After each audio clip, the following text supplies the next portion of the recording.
Good evening, my fellow Americans and human beings, my fellow humans all over the world that watch my shows. And man, tonight we are going to talk about the craziness, absolute insanity that is going on in this world right now with what's happening in Afghanistan right now is insane. I want to welcome my good friend, Senator Kevin Bacon, to the program. Kevin, welcome. Good evening. Thanks, Ken. Thanks for having me on. Dude, this is something that it needs talked about, man. We're watching there. I saw a video earlier today of the Afghan people trying to hold on to a U.S. aircraft leaving. I think it was a C-7 that was leaving Afghanistan today. Oh, yeah. Yeah. And they were clinging on to get out. They wanted out. And then you saw the bodies falling from the sky when that aircraft got to. Hey, there's Mindy Dreyer. We were literally just talking about. Hi, Mindy. How are you doing? We were just talking basketball, Mindy. I'm from Northwestern Ohio, so I'm very familiar with the Quartercrats family, by the way, but I digress. Anyway, so Kevin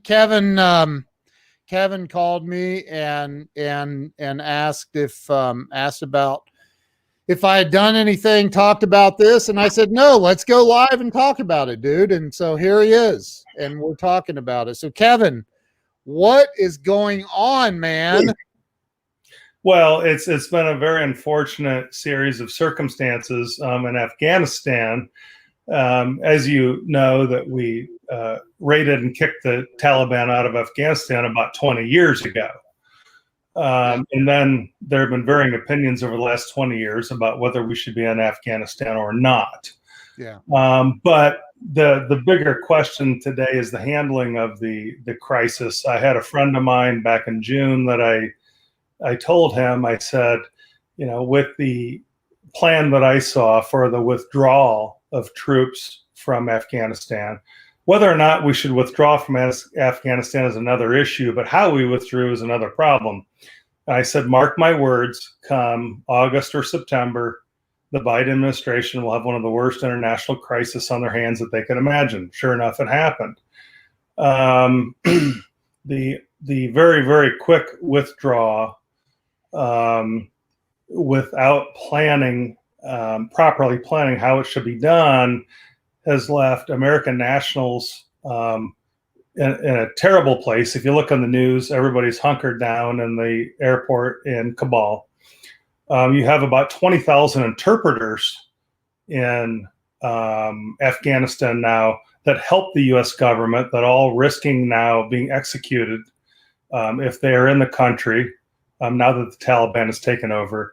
You have many, many people that have worked for the American government over the last 20 years to help the prior Afghani government and the Americans that are now risk of execution. If you look at what the Taliban did years ago when they controlled Afghanistan, they were very brutal.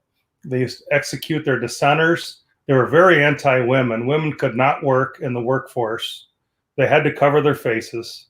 I'm a part of a company, by the way, that Search Path, in the executive recruiting business, that went over to Afghanistan and got funding from the federal government to train women on how to enter the job force. Because we had, when the Taliban was kicked out, women for the last 20 years were free to operate in Afghanistan without veils, and were able to have jobs and get educated Well, now the fear is, now that the return of the Taliban, it's all going to get reversed. So very dire. I mean, we have to wait and see what's going to happen, but it's extremely concerning. It's a mess, man. And I think that, you know, I heard from, so I don't remember where I heard it from. So, it's not speculation. I heard this. So, but that the terrorist organizations, also known as the Taliban, are getting into Mexico and are able to freely flow into the United States as a result of having pretty wide open borders down there, from what I've heard. So I haven't heard that, but it should be concerning, because let's go back in history. Okay, the reason why we raided Afghanistan was right after 9/11. The initial intent was to get rid of Al Qaeda, the terrorist organization. Yeah. Okay, that launched 9/11. So anything affiliated with the Taliban should be very concerning. I have not heard about the entry through Mexico until you told me a little bit about that, but it should be concerning. Yeah, just a little bit. I mean, I don't, you know, here we are live talking about this, and it's not like I can go, well, you know what, I have a solution, because I don't. What's the solution? Well, the solution would have been crafted before the disaster ever happened. And hey, you know this chick right here. Hi, Jill. Hey, Jill. The solution, this is the kind of solution you have to craft before it happens, because you can't undo it. There's no way we can put troops back in there and restore order. The Taliban is going to be control, unfortunately, Ken. I'd predict we're not going to see that change in either of our lifetimes. Really? Well, how could it possibly happen? I mean, the Chinese and the Russians are already negotiating deals to acknowledge them as legitimate governments. The Chinese have already said that if they restore and maintain their embassy, that they will acknowledge them. They've already acknowledged them as an official government. The Russians are in negotiations now. So now that you have the Russians and the Chinese acknowledging them as legitimate governments, and now they're going to infuse capital, because keep in mind, the oil reserves there are huge. So those two are now going to have huge investments in Afghanistan, to which the United States is never going to do that. We have just created a situation in about 48 hours that we'll just say I would seriously doubt that will be reversed in anybody that's watching the show our lifetimes. That's my prediction. I predicted back in June that this was going to happen. Now I'll project going forward that it's not going to be reversed anytime soon. Taiba is her comments on the screen. She's a good friend of mine. She has family in Afghanistan. She said, I've cried so much this afternoon watching all that's unfolding. Sorry, I mean, that's awful. It's terrible. It's absolutely terrible. So you really think that in our lifetime they will remain? Really? I mean, we took them out once. You know, the question is, how could it possibly be reversed? The 20 years ago it was reversed because we attacked the country and we raided the capital and we unseated the government. Okay. When are we, anytime in our near future, going to have the gumption, the will to go do that? It requires a loss of American lives. It requires a lot of capital. We backed out of Afghanistan just because of the sheer cost and the cost to lives. And I'm not saying that we shouldn't have executed a plan to withdraw. Okay, we can disagree about that. Yeah. How we withdrew is a whole nother question, which left just to the absolute chaos loss of lives, and huge hit to American credibility, because going forward, countries that we negotiate with are not going to believe that we're going to follow through. It was a huge misstep on our part, because we have tons of people back in Afghanistan that we told we're going to have safe haven, that we're going to be okay, and many of them are never going to make it out of the country. So it's a huge hit to American credibility, in my opinion. Ryan Flynn says Afghanistan does not have a bunch of oil. What they do have is a ton of precious stones and metals. You can buy an uncut diamond for $50 and sell it for $10,000 plus in New York City. I've never been there, so I don't know. If the fight is not there, where do we think it will be? We are almost exactly at the 20-year anniversary of their last visit here. Dude, this is a mess. And you know, if you watch the clips, there's in the comments that I've seen today on social media, you know, I keep seeing the one of that giant aircraft taking off and all the people clinging to it and falling off. It's horrific. I mean, absolutely horrific. And, you know, like, but you didn't see any women and children at all in any of these. The report by the media today was that some people started coming out to the streets of Afghanistan and Kabul and otherwise, but there were no sighting of women, and that's one of the biggest concerns. The Taliban, apparently, if you look at the Taliban from 20 years ago till today, my understanding, and I'm just basing this off of reports, okay, I'm no expert, is that if we go back to the Taliban that we kicked out of Afghanistan 20 years ago, they're much more mature, they're experienced, they lived it back then, and they're living it now. They're more calculating, they're more sophisticated, they have pulled the Taliban together to create a message. They have a good communications team. They've developed and they're operating with international countries like they would as another country. Wow. So they really have evolved and developed. The younger Taliban is more anti-American. You have a disproportionate high number of them that have served in been captured prisoner in Guantanamo. And they're more anti-American and more idealistic. So there's a big difference in the Taliban, apparently, in the last 20 years. Wow. And what we're seeing now, the Taliban that's coming out, they refuse to raid Kabul with violence. They held back.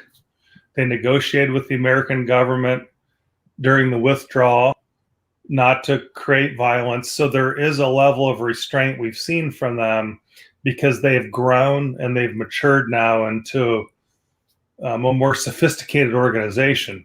The question is whether or not that is anything meaningful or whether or not that's just that's just PR. But we know that they've become more sophisticated. We know that they've become more intelligent. But what's going to happen, we're going to know soon. The first telltale sign is how they treat their own Afghanis. Yeah. You know, here in the upcoming, Americans are going to get the hell out. We're going to clear, we've already closed the embassy. Everybody's huddling at the airport in Kabul. Once we get out, then the question is going to be, how do they treat their own? And we're going to know more. Gianni has a comment. It's actually a good comment. Thought-provoking question. Why were we in Afghanistan in the first place? Is it our job to spread democracy and police the world or protect our own citizens at home? Great question. I personally, I was thinking about this earlier. I have a friend who, I have multiple friends. I had I have a really good friend, Jason Redmond, who's a very famous Navy SEAL, that was over there in the fight in Afghanistan and had half his face blown off. And he's, now he's and obviously lived, and, but he took several rounds, I think eight rounds during a firefight, and took one to the face. And I just had him on my show not too long ago. I should have maybe thought about bringing him on with us too, but it's a mess. And why were we there in the first place? Is it about money? Well, I mean, I can only tell you from my vague recollection. Now, this is 20 years ago. It was post 9/11. We all remember 9/11. For those of you that are on the show that are old enough, you remember where you were on 9/11, as do I. Okay. Yeah. After that, George Bush Jr. Wanted to launch the attack, the takeover. And if I recall correctly, it was, primarily about unseating Al-Qaeda. So you have the Taliban that ran Afghanistan. The allegation was that they were harboring Al-Qaeda. Okay. So that was what the supposed attack was about.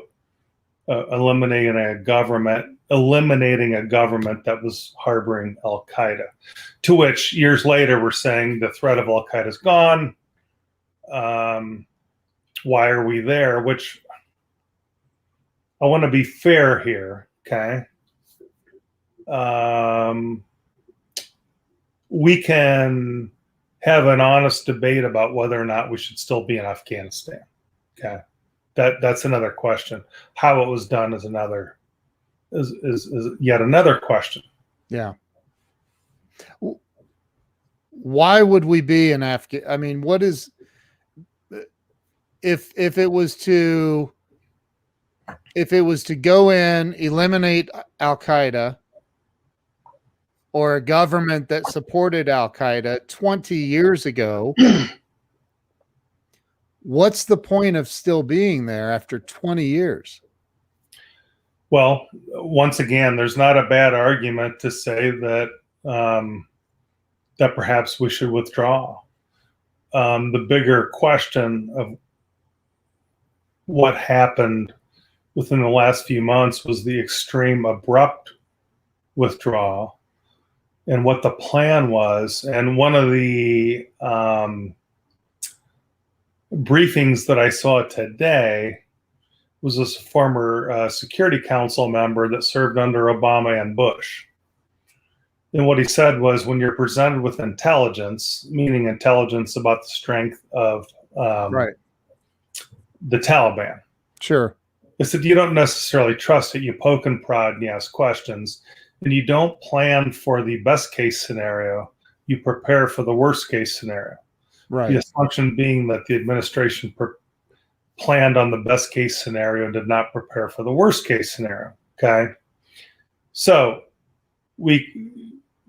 whether or not we should still be there is another question.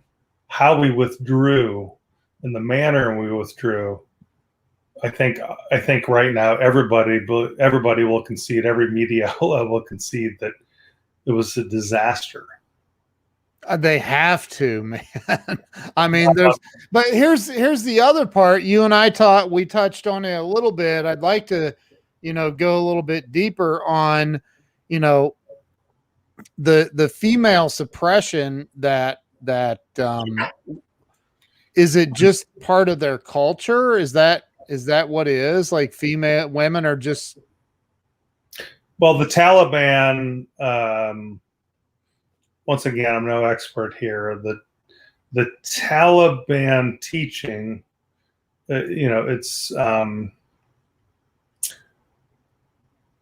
it is a very strict teaching, a Muslim-based religion that goes back, has very strict teachings with respect to women.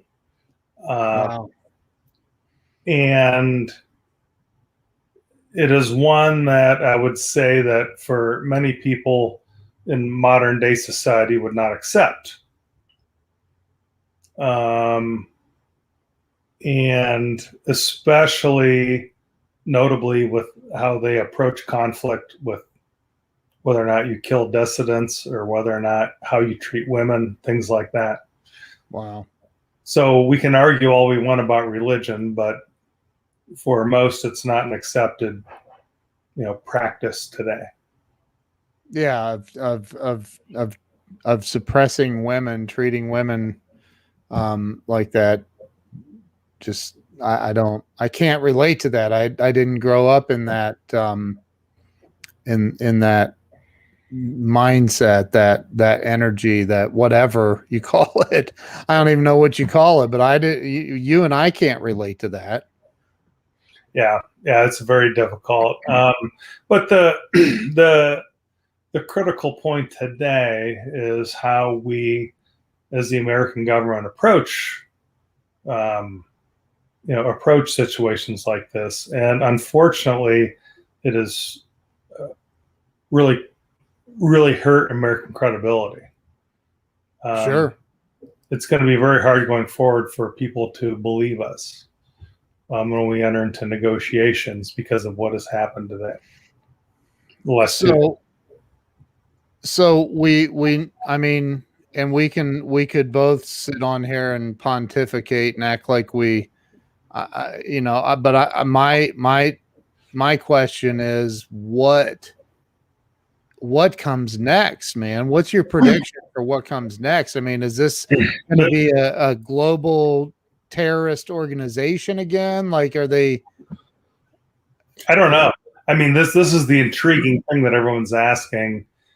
The Taliban has said that they've painted themselves as a new kind of organization, and that they're going to be tolerant, that they're going to let women work in the workplace. But those who were there when the Taliban ruled previously are very doubtful. You saw them. They were climbing on airplanes. You saw the airplane that was up in the sky and people fell out of the wheel well and died. That's because they're frightened. Okay. So most people doubt that the Taliban is going to be anything civilized, but we will see. Unfortunately, I don't think it's going to be good. And unfortunately, I don't think that it's going to be anything that's going to change anytime in a long time. I wonder if, and Taiba would probably know this, who's watching. I wonder if, I don't even know how to word this. I wonder if the women, do they accept being treated that way? Do they accept being suppressed and by, I mean, like, you know what I mean? Like, if they grew up in that, is that what they just kind of accept as normal? Are you asking me? I don't know. I'm asking everybody. I mean, what do you think? I mean, I don't know. I don't doubt it. I think that women in Afghanistan don't believe in that. I think that they believe, like anyone should, that they should have an equal place in society. Like I said earlier, Ken, the company that I'm with, SearchPath, we have business locations in Afghanistan. Okay. Wow. I think that I don't know yet how they're doing. We haven't been able to communicate, but I don't know what cities. I'm not going to assume that anybody's going to accept that over there, but I don't know. Oh my God, man. Ryan says the Afghans knew we wouldn't be there forever. They knew we'd leave them hanging, just like we've done in every conflict since Vietnam. I can't doubt that. I can't dispute that. He's right. Well, you know, Kevin, I gotta say that I'm just gonna say it, man. I'm here we go. The gloves are coming off. The United States, I think that in a lot of cases, the U.S. goes into these foreign countries under the guise of we're here to save the day and be your hero. But at the end of the day, it comes back to the spoils.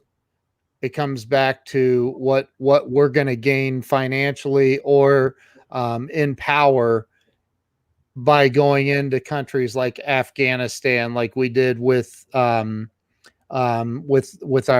and what was that little country that over there, you know what I'm talking about, right? The country, remember the oil wells burning on Iraq?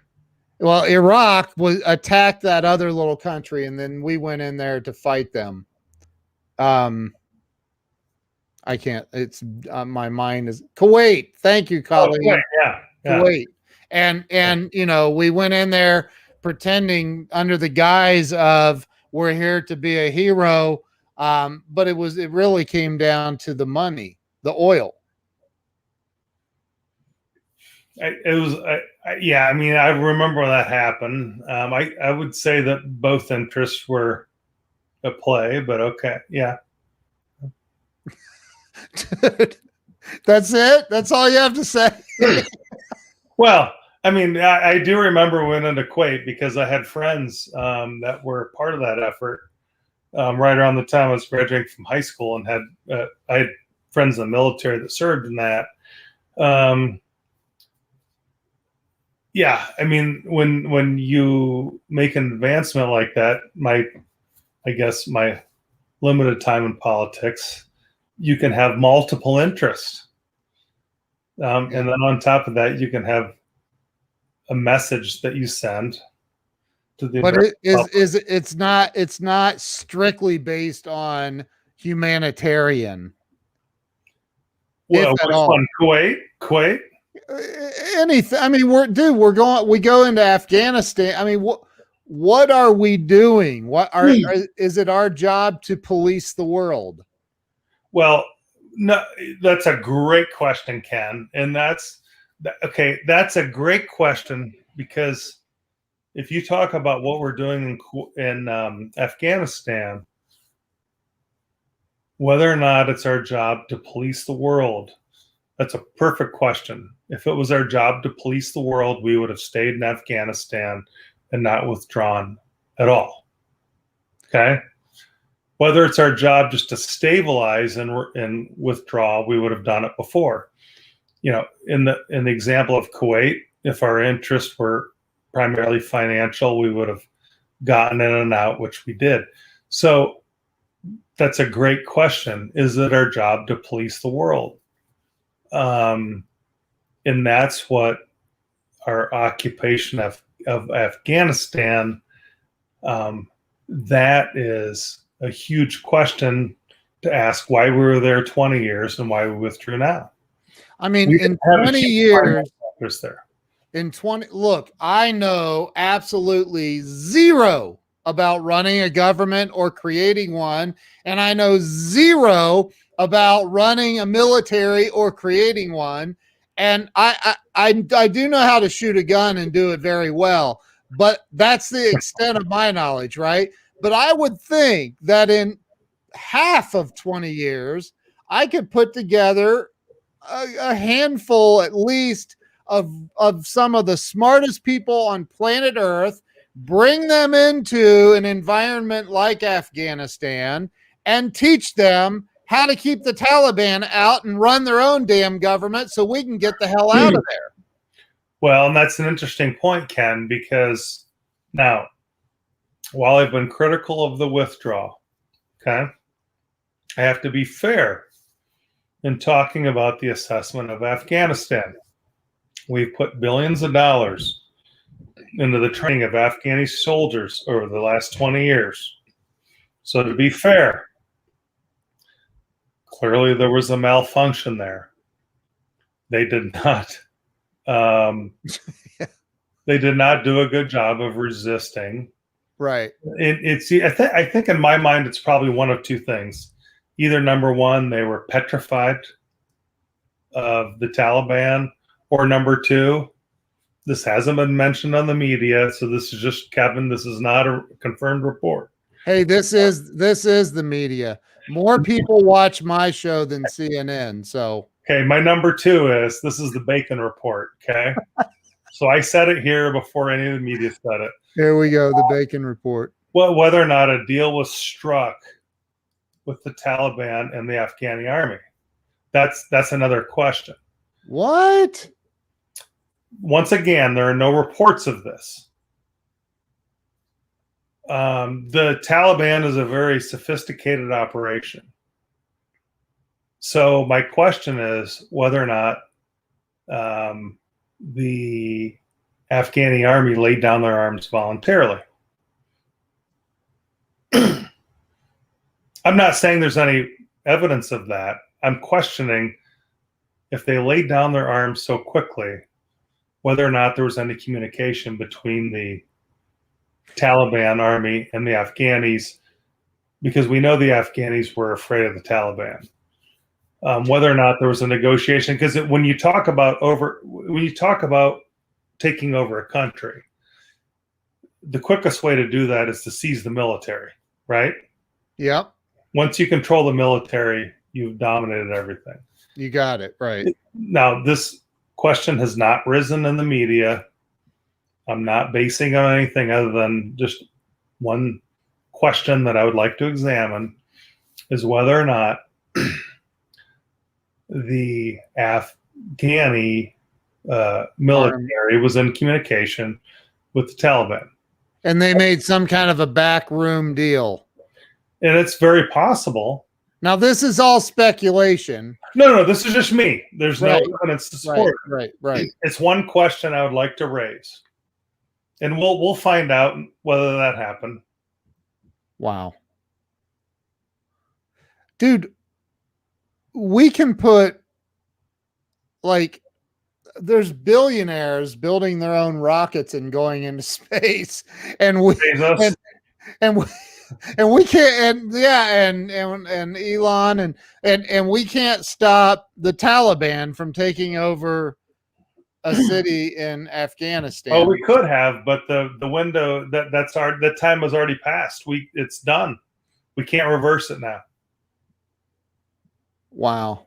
We were able, as of about 48 hours ago, it's irreversible unless you're going to pump the country back full of all of our soldiers. And,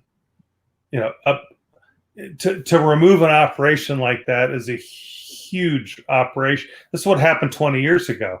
Are we really going to risk American lives to go in and tanks and guns to remove the government that we removed 20 years ago? No, that's not going to happen in any of our lifetimes again. So do you, I'm asking a legitimate question because I don't know the answer. Are the Taliban, are they from Afghanistan? I mean, they just like, yeah, they were the former Afghani government. Okay. But the problem being is that they have supported terrorist-like tendencies. The accusation is they supported Al-Qaeda. Got it. So we just basically, wow. And are there still Americans in Afghanistan? Yeah, do you know? Definitely. I just saw an interview on the news today. Some Americans that went to visit relatives in Afghanistan, they're trapped. You have media. You do have Americans, but then you have a whole group of American sympathizers.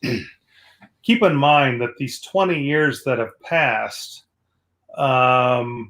you had a lot of Afghanis that assisted the Americans over the last 20 years. They are the ones, Ken, that you're seeing jumping on the jet trying to get out because they're afraid of getting executed because they have helped Americans over the last 20 years. So when I talk about credibility, if we're going to be a credible government, this is the heart of what I'm getting at of how we withdrew. Before we had this rapid withdrawal, just an announcement and we're out, we should have taken care of all those people that helped us the last 20 years. Those are the people that are in full-scale panic. Oh, my Okay? God. They helped us, okay? So you have Americans in Afghanistan, but you have a way larger population of people that have helped us the last 20 years. So the rapid withdrawal is what is going to be critical for those people that are trying to get out of the country that helped us.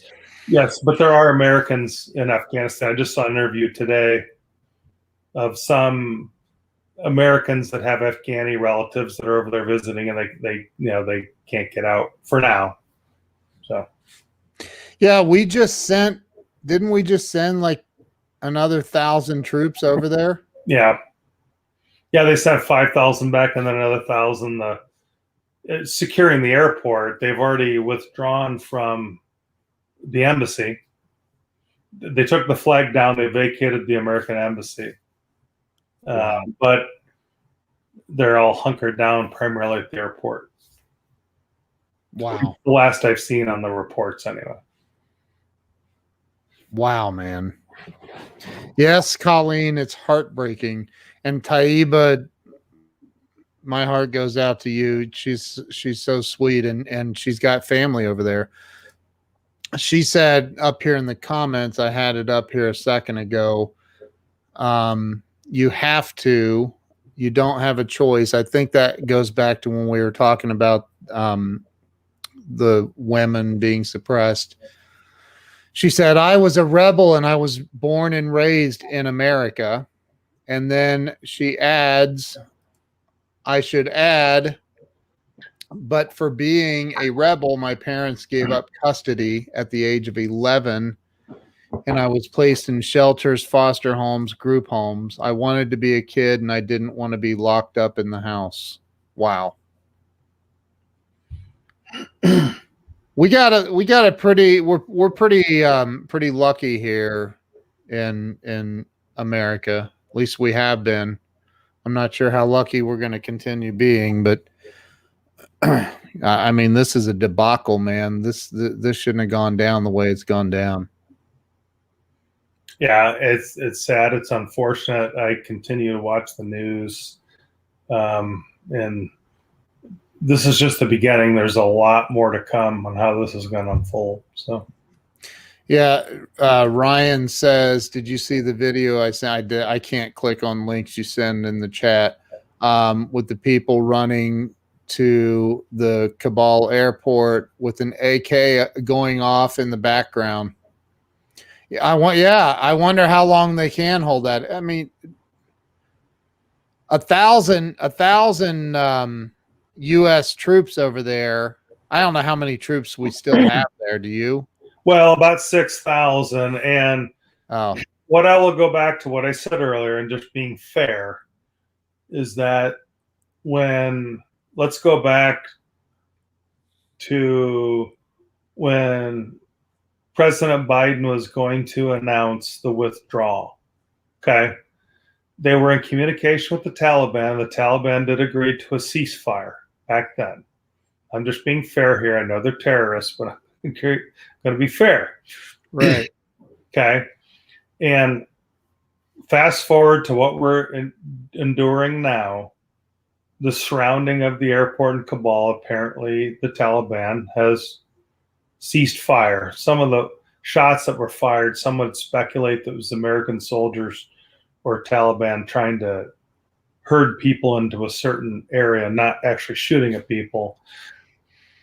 When the Taliban surrounded Kabul, they didn't, fire shots. They wanted to take it peacefully. So everything that has been done to this point, there has been, a tendency to want to do it supposedly peacefully. Okay. So I think the airport at this point, they've got apparently now 6,000 soldiers surrounding it. And everything I've seen is that the Taliban is allowing the Americans to the Taliban gave the Afghani government so many hours to leave. Okay. Wow. So apparently they're honoring that, and that they're allowing the Afghani government to leave. We know the president of Afghanistan left immediately. Okay. Yeah. Yeah. And I believe that they're honoring this agreement for the Americans to allow people to leave from the airport. So everything I've seen, according to the media, is that that is all held true. So all of those soldiers that from the Americans, from the United States, are primarily, they've already left the embassy. They're primarily securing the airport. And the phase one is to get the Americans out, and the phase two is to get other people out that have helped the Americans and so forth. And that's where it gets a little fuzzy. One of the reports was that Americans, well, anybody who wanted to seek refuge in the United States that couldn't make it to the airport were told to shelter in place and get online and fill out an online application. And then what? But Come on, man. It's actually true. Are you seriously kidding me, dude? Well, what has happened was that so many people are going to the airport. I know it sounds funny. No, it's ridiculous. But anyway, go ahead. It's ridiculous, but in some respects is legitimate. So everybody is going to the airport in Kabul, and the military is surrounding them and trying to get people out. So the American embassy had to flee. They shut the embassy down, and they also ran to the airport. They have an operation at the airport to help American nationals to get out and any American sympathizers. But one of the things they said was, we can't handle everybody at the airport. So they set up an online application system and said, if you are stranded in Afghanistan, get on. I'm sorry. I can't help. Dude. It's not funny, but I'm laughing because Ken's laughing. Dude, I mean, it's ridiculous. So this is an online application to send to somebody within the U.S. government. Well, no, not just the U.S. government. Anybody in Afghanistan that wants to apply to take refuge in the United States. It could be an actual U.S. citizen, but it could also be a whole host of people that are eligible to come to the United States to seek asylum. Number one, we have 20,000 interpreters. Okay? All their lives are at risk because they've been interpreting for the American government for 20 years. Right. They're all afraid of getting executed by the Taliban. I wonder why. Keep in mind, 20 years, a lot of people have had a lot of good paying jobs. Okay? Yep. Now they're all worried about their lives. So back to the thing that Ken was laughing about. If you couldn't make it to the airport, there was an online application. Dude, that's ridiculous. It's ridiculous, but it's not. Ridiculous. Hold it. So you've got. Let's put this into a real frame here. Okay. I'm the guy that's in charge of receiving the application emails, and I'm running to catch a C-17 or whatever because I'm getting the heck out of Dodge, and all of a sudden I'm getting emails in from people that, and I mean, dude, that's ridiculous. Well, that's what happened because so many people went to the airport. So the U.S. Embassy, even though they were on the run, set up a system to where if you were going to apply for asylum in the United States, if you got online and filled out this application, someone would apparently come and get you. So, okay. Who? I'm Dude, sorry, I'm laughing. Ken's making me laugh. I'm sorry. I'm not. But it's insane to me. That's the is this like like catching an Uber or like, hey, I could use a lift out of this place. This is insane. I'm not making this up. I'm just reporting what was reported. Look, Jill Rudler says, sounds like a way for terrorists to sneak into our country. And that, amen. And Taiba says, yes, Jill, I'm very afraid of this. Fill out an online application. Oh my God. I'm not making it up. I'm just reporting. Oh man. Dude, this is insane. It is. Yeah. Yeah. Colleen says, who's auditing these applications? I can't answer that. I'm only telling you what I heard. I'm not going to go any further.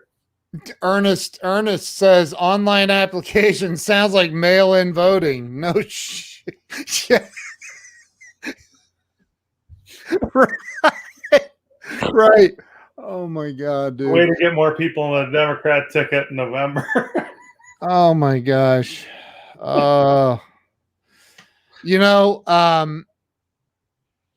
Wow. This is a mess, man. And although I'm glad you went on tonight to air this out, Ken. It is a mess, but this is the kind of stuff we need to talk about. Ryan says, regardless of the military, Afghanistan is very tribal. And I think Ryan, didn't you go to Afghanistan? I'm pretty sure he fought in Afghanistan. Especially in the rural areas. I can't believe I can say rural so well. In the rural areas, many of these tribes have their own militias and security forces who have successfully fought off the Taliban since they came to power. The Northern Alliance is a prime example. There's a new movie out, actually, that is about our special forces working with them to kick the Taliban out of the North in 2001. Wow. Oh. Ryan knows a little bit about this. Wow. Yeah, I've heard about the tribal different. What's that? Wow. No, I didn't say anything. Yes, I was there most of 2009 and 10. Wow. Yeah, that's when I met you, dude. Was like right after a year or two, maybe after you came back, or maybe 3. I don't know. Terry Steele says this administration is incompetent, and sadly, people will have to pay with their lives. I can't say that I disagree with Terry Steele. It seems like, I mean, the evidence is kind of right there. Like, whose idea was it? Who's the guy that had the brilliant idea to set up an online application if you couldn't get to the airport? I'm just telling you what I saw that was reported on the national news. Somebody said, if you can't make it to the Kabul airport, shelter in place and fill out an application for us to come and pick you up. You know, he says this is true. This administration did the same thing in Iraq. They did. Look at Kevin being all I don't know what to say. He's being all Switzerland there. I don't know what to say. Iraq was a whole different. Do we want to talk about Iraq? I'm not. I mean, I don't know, man. It's a. Again, I don't. I mean, Iraq too. If we took every single U.S. military person and said, okay, carriers and carrier battle groups, your job is to just police the entire the United States. We have what's it called, surface to air missiles that'll take out anything coming at us like in an instant. We have an incredibly powerful air force that can patrol the skies around the U.S. And then we have enough troops just to go ahead and secure the whole border. Like, we don't need to be over in Afghanistan and Iraq and these. That's my opinion.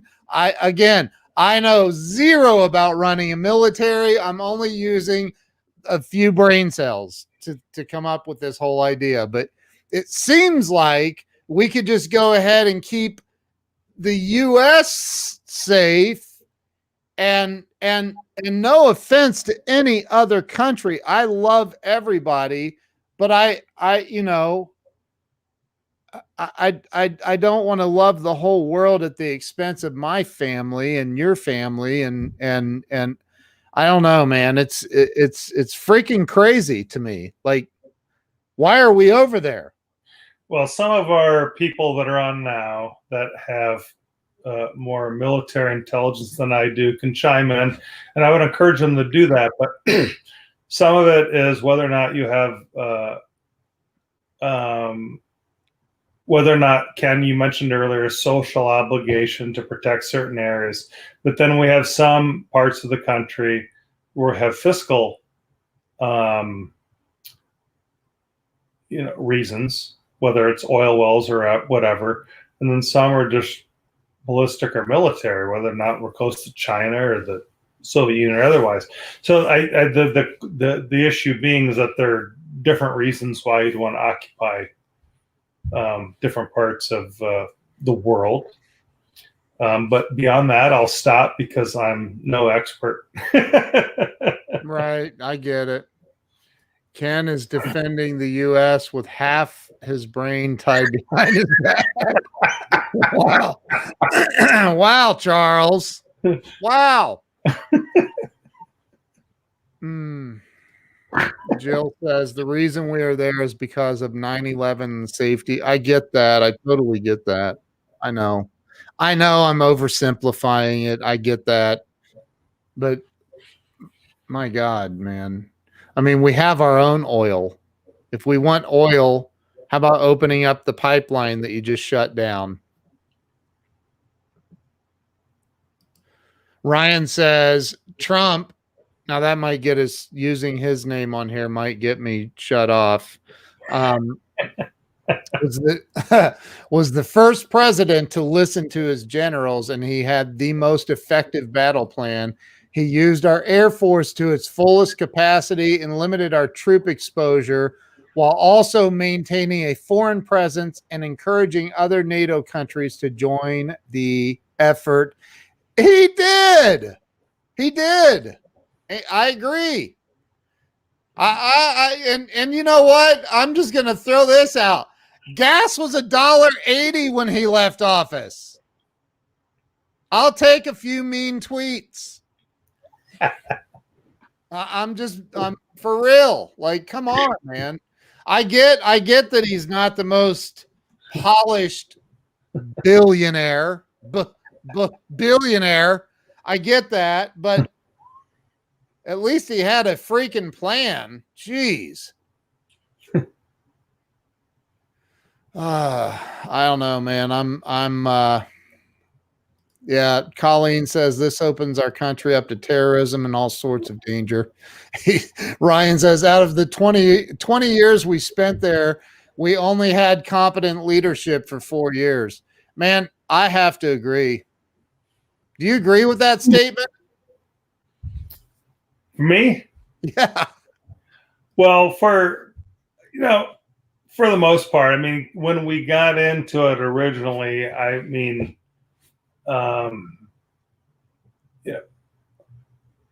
there was a little question about how we entered with George Bush Jr., but I would still say his mindset and rationale was much better than what we're facing now. So, yeah.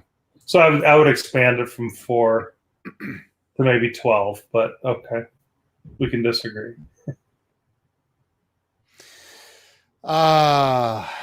Man, I don't know. So let me ask you this, Senator. What's the most likely outcome of all this? In your opinion, this I'm going to give you full stage, and I'd like you, Senator Kevin Bacon, who's no longer a senator but forever will hold the title. What do you think is going to come out of all of this, man? In my opinion, I think that what is going to happen is that the Taliban will completely take over, control. They will be the new government entity of Afghanistan.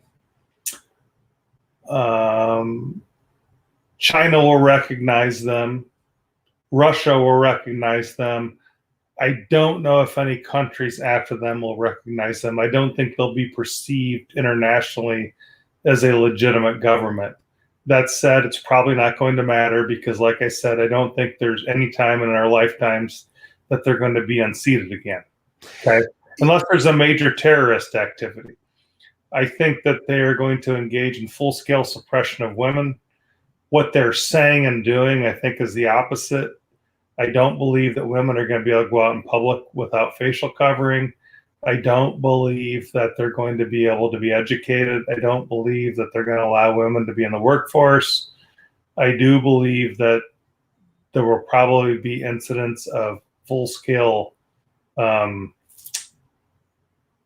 in terms of the judicial system, executions. Some would speculate maybe even public executions. I don't know that. What they have painted themselves to be, they have created a much more sophisticated operation than when we saw them 20 years ago. They're very good in their communications.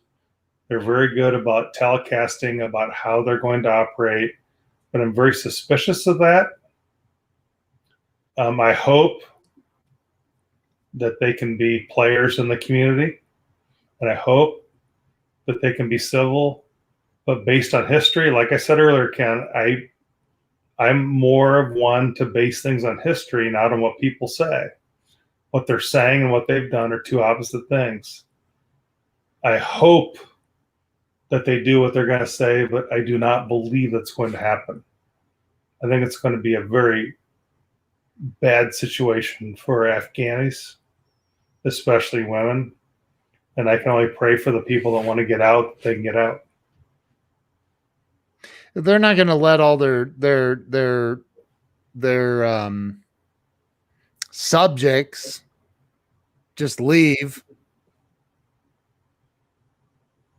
I think they're going to give a certain amount of time for people to leave, but I think people jumping on airplanes and dropping out of the landing gear, yeah, they're afraid of being executed. I think the proof is in the pudding. I think that it's going to be bad.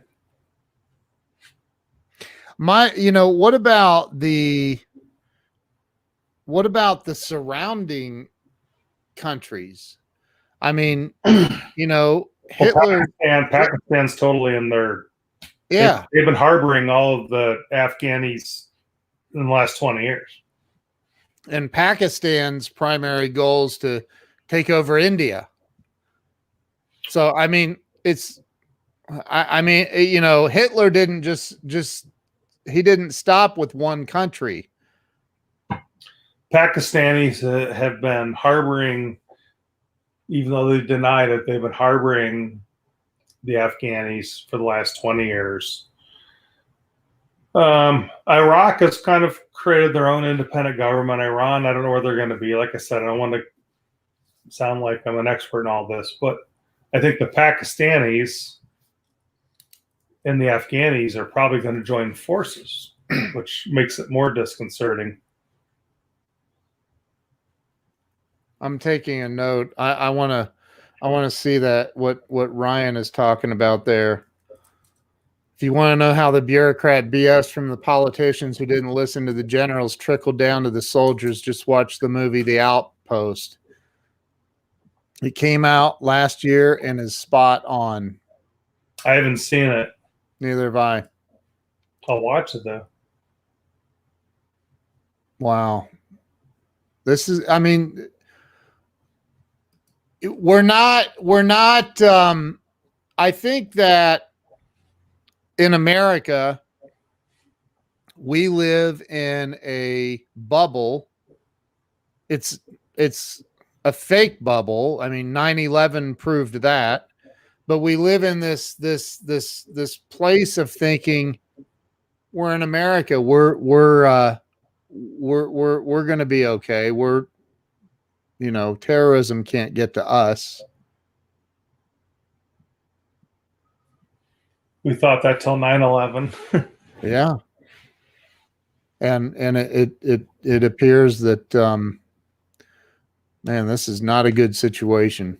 Not a good situation. I don't do negative, drabby, dreary shows like this, talking about online forms to fill out and stuff. But so, Kevin or Ken, I'll give you a cover. All right, I'm going to help you here, okay? Just so everybody knows, I texted Ken and encouraged him to do an episode on this, and my angle was primarily for women. Okay, it wasn't about Democrat versus Republican, and I know that Ken shows are uplifting, and I just texted him, encourage him. Maybe you could do a little something on this, and then he said, "Well, I don't have anyone to go on with."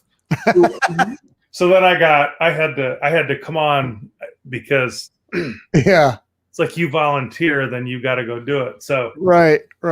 I just thought it would be a good issue to air out, not as I don't think they're political, just kind of something to talk about. And dude, so now I'm here. Hey, I think that it's a great topic. I think that and look what Ryan says. The Pakistan intelligence has been using the Taliban to make sure Afghanistan is unstable. And so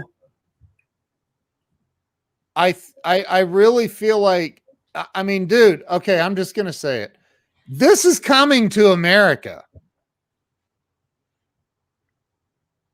There's no way this stays in that unstable spot without trickling into America. I'm speculating, but do you disagree? Well, I can't disagree with that because you saw what happened in 9/11 20 years ago. We always have to be on our guard.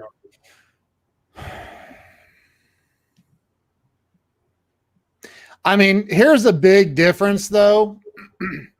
There are approximately 80 million very heavily armed citizens. We don't need the military necessarily. I'm just saying, if it comes to hand stuff, I mean, good luck showing up at Ryan Flynn's house.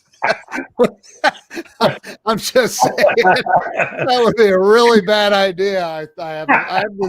I just have a suspicion that it wouldn't work out well. Out in Ryan Flynn's house, we're all going to be in his basement.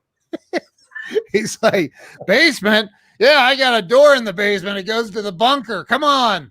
So I'm telling you, man, Pakistan gets a lot of money for pretending to be our allies in an unstable region. I'll bet that they do. I'll bet that they do. Yes, Tracy, open borders. It's crazy. And so Ryan spent 2 years over there in Afghanistan. Thank you for your service, Ryan. Thank you, Ryan. And anyone else watching that served in our great military, thank you. We have captured Taliban commanders who had Pakistani ISI, their CIA identities. Holy crap. Wow. Charles, I know where you can get some. Hit me up, bro. I got a guy. I know a guy that, yeah. Anyway, so, oh man, this show's gonna take a left turn at Albuquerque. Holy crap. Yeah, Jill says, Kevin, full disclosure, Kevin has 3 daughters and he cannot imagine living in Afghanistan. No. Yeah, it'd be a tough place for me to live. Yeah. Ryan says, we captured the London suicide bomber in Afghanistan. So, yes, this is definitely global. Holy crap. Dude, this is crazy. Victoria said, hey, we have been apocalypse prepping since COVID. Oh, my God. Time to get the machete. That's funny. Oh. Tracy's got, I've got probably 1,000 veteran friends. Most are the younger generation. Very sad to see their comments. Yeah. It's crazy. I don't know, man. I think that, I think we're in trouble, man. I think we're in trouble as a world, not just America. Well, if you look back in history, Ken, we've been through a lot of strife throughout the country, the Middle East and other areas. You know, look back, it's an unfortunate situation. But one of the questions you raised earlier, and everybody can, I'll leave this with everybody's own conscience to decide, at what degree do you want the United States Army to be a police force? And that's a big question in the United States or in the world. But that in situations like we just saw today in the last 48 hours, the second question is our credibility and how people rely on us. We were there for 20 years. Whether or not we're going to pull out is one question. But when we had countries relying on us for 20 years, we have to give a little thought about how we reverse course. And that's what we're here today. That's what the disaster that's upon us now. Yeah. Is how that was conducted. And it's horrific. Very disheartening. A lot of people are going to lose their lives over it. It's just terrible to watch, but it is terrible. It's absolutely terrible. I think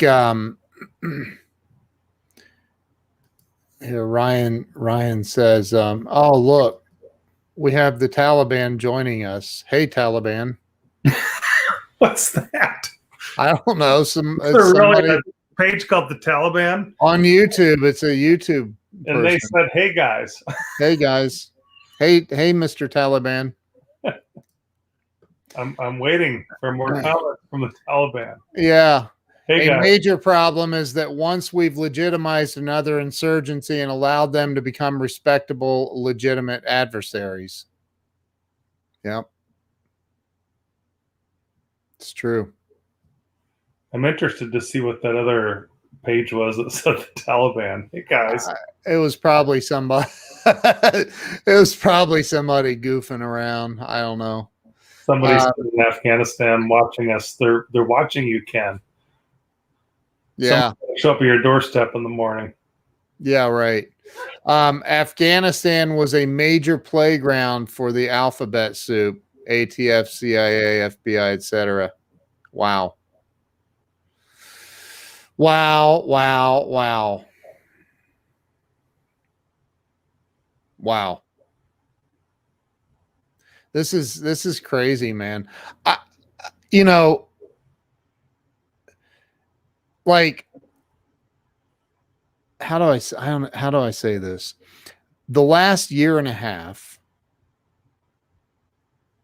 Here, look, see, they love me over there. Cult-like following, you could say. Who the hell's running that page?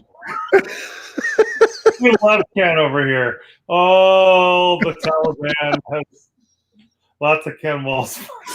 Oh my gosh, that's hilarious.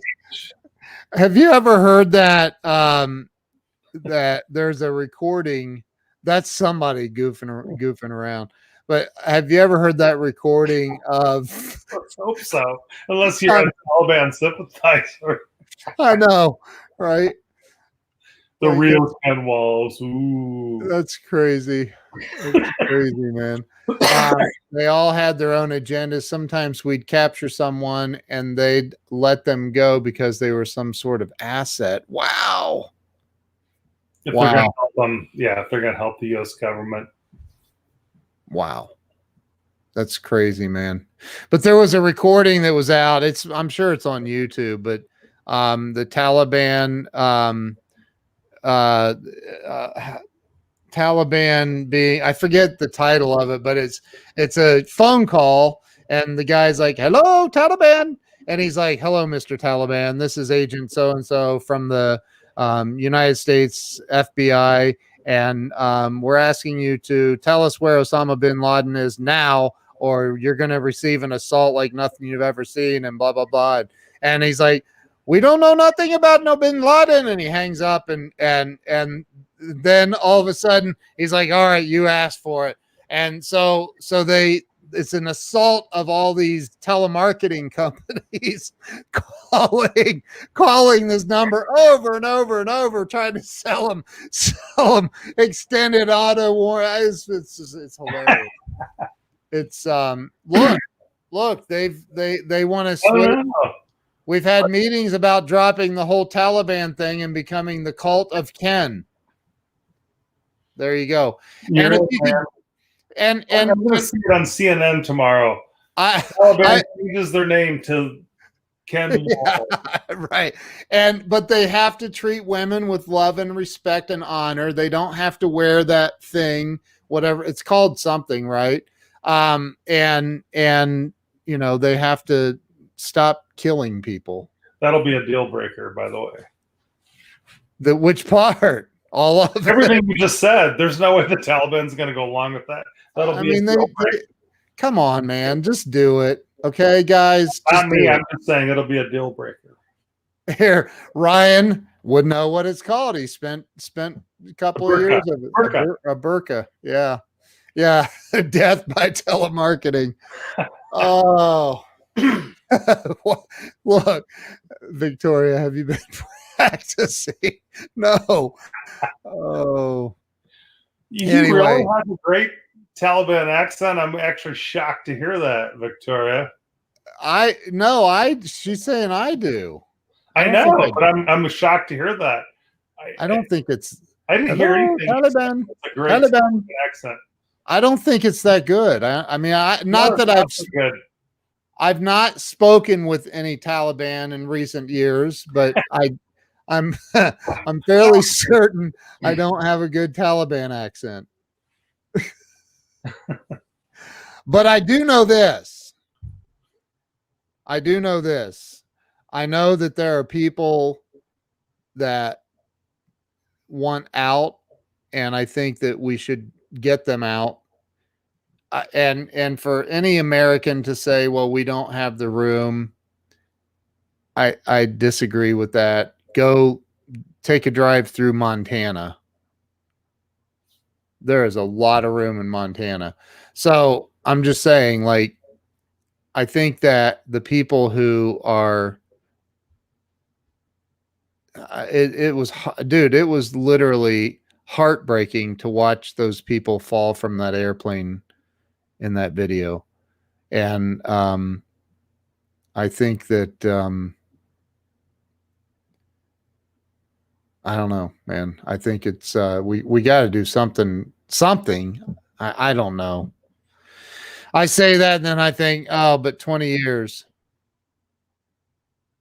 20 years there. Look what Ryan says. That Taliban provincial leader of Logar actually told me you had a conversation with him. Told me that they love getting captured because they live so good in American captivity. They even let their families come visit and do video calls. What? It's hard living over there. I kind of see what he's saying. Kind of get it. Wow.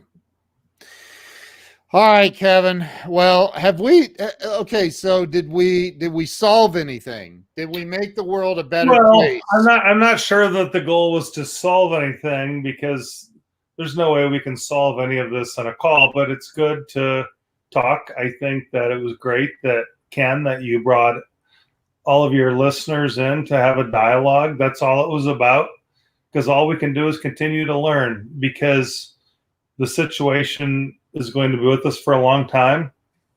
And we just need to go forward, seeing how we're going to help. I mean, we're going to have Afghani refugees coming to the United States in flurries. Maybe there's opportunities for some of us to help them. Maybe some will come to Columbus. I don't know. There's going to be a lot of them. Okay. And then going forward, maybe there are ways we can help people that are trapped in Afghanistan. But just overall, and keeping our government in check and knowing what's going on is critically important. So thank you for having the dialogue. I think it's important. Amen. I do want to say this. I think that Americans also have a tendency of misjudging and just because they're from Afghanistan does not automatically label them a terrorist. Oh, absolutely. I mean, they're people in Afghanistan are good, hardworking people. Right.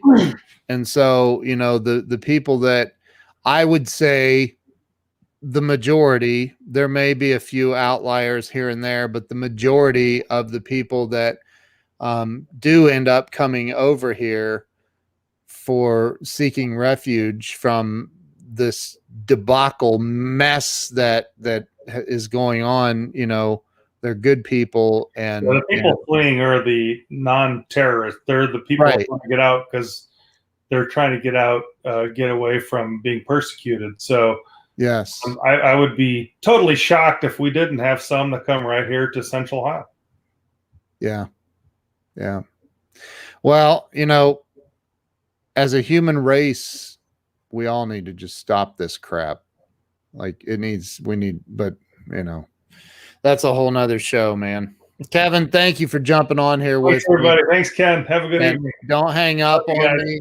Don't hang up on me, but we're going to bounce. Thank you guys for watching. If you shared this out, you're awesome. Thank you.